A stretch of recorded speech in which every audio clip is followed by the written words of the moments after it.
அமாவாசை நாளில் முன்னோர்களுக்கு தர்ப்பணம் கொடுத்து பித்ரு கடன் நிறைவேற்ற வேணுங்க. அப்படி தவறணும் அப்படின்னா பித்ரு தோஷம் மற்றும் பித்ரு சாபத்திற்கு ஆளாக வேண்டி இருக்கும் அப்படின்னு சாஸ்திரங்கள்ல சொல்லப்பட்டிருக்குது.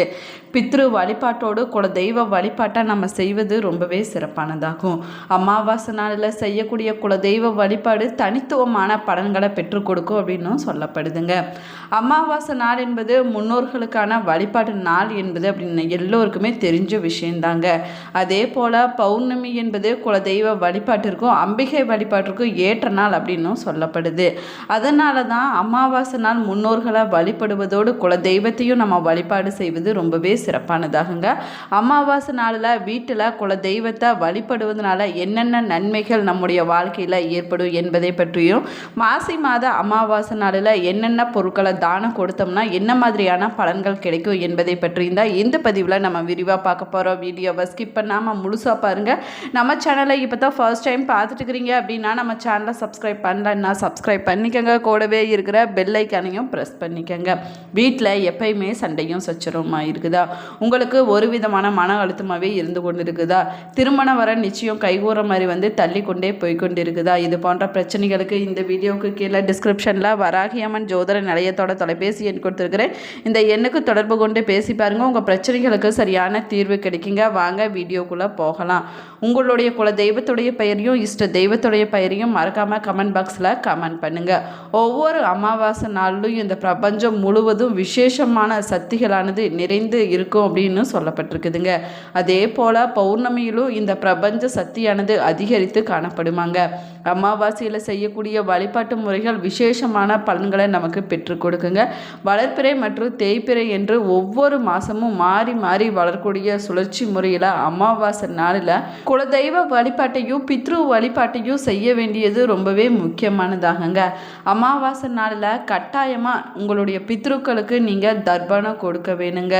இது உங்களுக்கு மட்டும் இல்லாமல் உங்களுடைய சந்ததியினருக்கும் நல்ல பலன்களை பெற்றுக் கொடுக்கும் அப்படின்னும் சொல்லப்பட்டிருக்குது. பித்ரு தர்ப்பணம் செய்ய மறந்தவங்களுக்கு பித்ரு சாபத்திற்கு ஆளாக வேண்டிய சூழ்நிலைகளும் உருவாகுங்க. இதனால் குடும்பத்தில் பிரச்சனைகளும் நிம்மதி இல்லாத சூழ்நிலைகளும் ஏற்படும். எனவே தான் தவறாமல் ஒவ்வொரு அமாவாசை நாளிலும் உங்களால் முடிஞ்சிச்சுன்னா உங்களுடைய முன்னோர்களுக்கு எள்ளும் தண்ணீரும் இறைத்து எளிமையான முறையில் உங்கள் வீட்டிலேயே கூட பூஜைகள் செய்து உங்களுடைய முன்னோர்களை வழிபடலாங்க.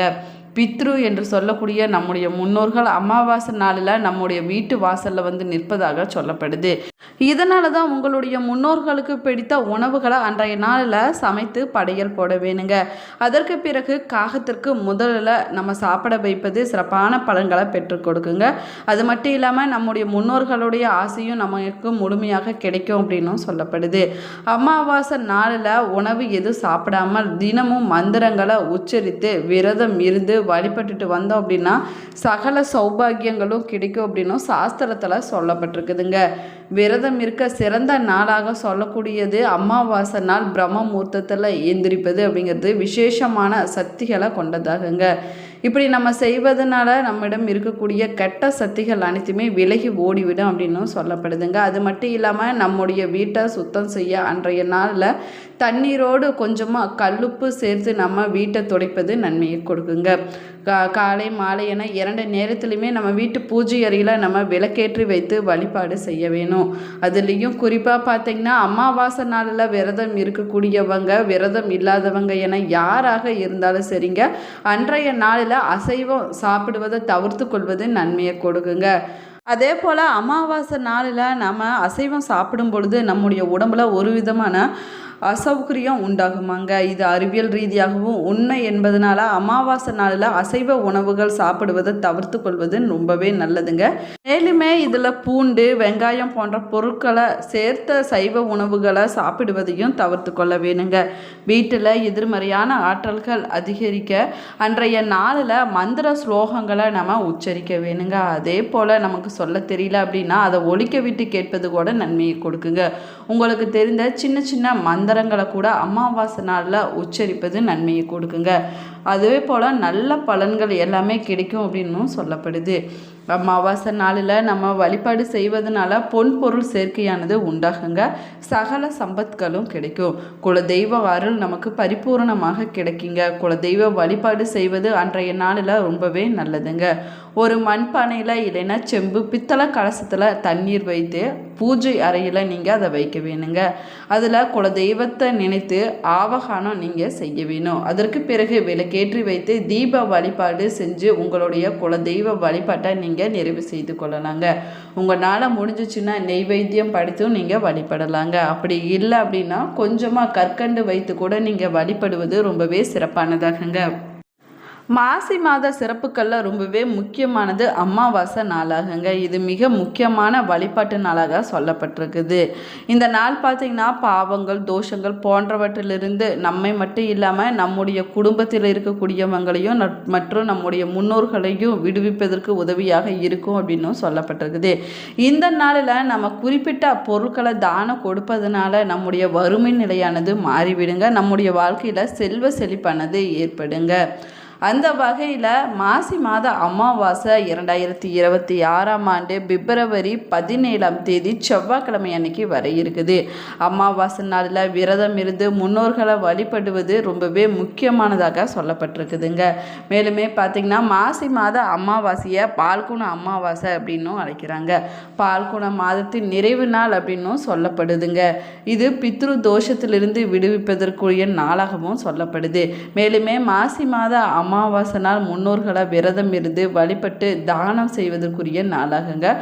அதே போல் புனித நீராடணும் அப்படின்னா துன்பங்களிலிருந்து விடுபடுவதற்கு ஏற்ற நாளாகவும் இந்த அமாவாசை நாளானது சொல்லப்படுது.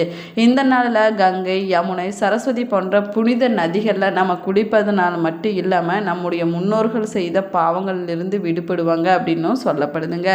இப்படிப்பட்ட சிறப்பு வாய்ந்த மாசி மாத அமாவாசை நாளில் இந்த பொருட்களை நம்ம தானம் கொடுத்தோம்னா வறுமை துரதிர்ஷ்டம் போன்ற துன்பங்களிலிருந்து நம்ம விடுபட முடியும் அப்படின்னும் சொல்லப்படுது.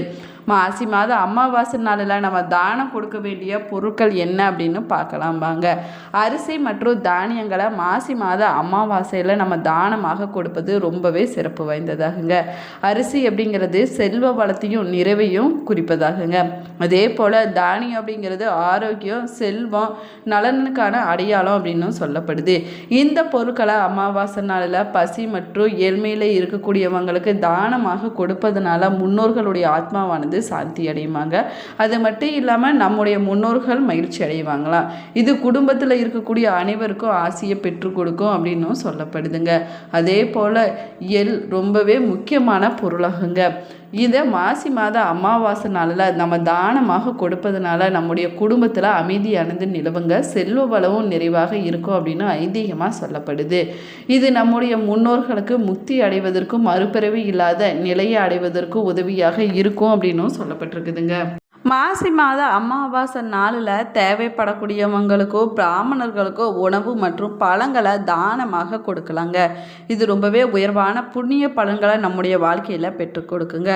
அன்னதானம் தானங்கள்லேயே சிறந்த தானம் அப்படிங்கிறதுனால நம்முடைய முன்னோர்களுடைய ஆசையும் செல்வ வளமும் நமக்கு பரிபூரணமாக கிடைக்குங்க. பழங்கள் ஆரோக்கியம் செழிப்பின் அடையாளமாகவும் சொல்லப்பட்டிருக்குது. மேலுமே உடையை நம்ம தானமாக கொடுக்கலாங்க. உடை மற்றும் சமையல் பாத்திரங்களை நம்ம தானமாக கொடுப்பது ரொம்பவே சிறப்பானதாகுங்க.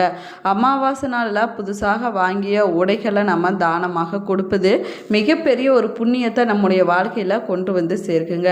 அமாவாசையில் எண்ணெய் மற்றும் நெய் போன்றவற்றை தானமாக கொடுப்பது ரொம்பவே நல்லதாகுங்க. நெய் வளர்ச்சியின் அடையாளமாகவும் எண்ணெய் அப்படிங்கிறது நாணத்தின் அடையாளமாகவும் சொல்லப்படுது. அதனால தான் கோவிலுக்கு விளக்கேற்ற எண்ணெயை அன்றைய நாளில் வாங்கி கொடுப்பது ரொம்பவே சிறப்பானதாகுங்க. அதே போல் உங்களால் முடிஞ்சிச்சுன்னா யாராவது 2 பேர்த்துக்கு நீங்கள் தானமாக எண்ணெயை வாங்கி கொடுக்கலாங்க. அதே போல் கோவில்களில் சமைக்கவும் நீங்கள் வாங்கி கொடுக்கலாங்க.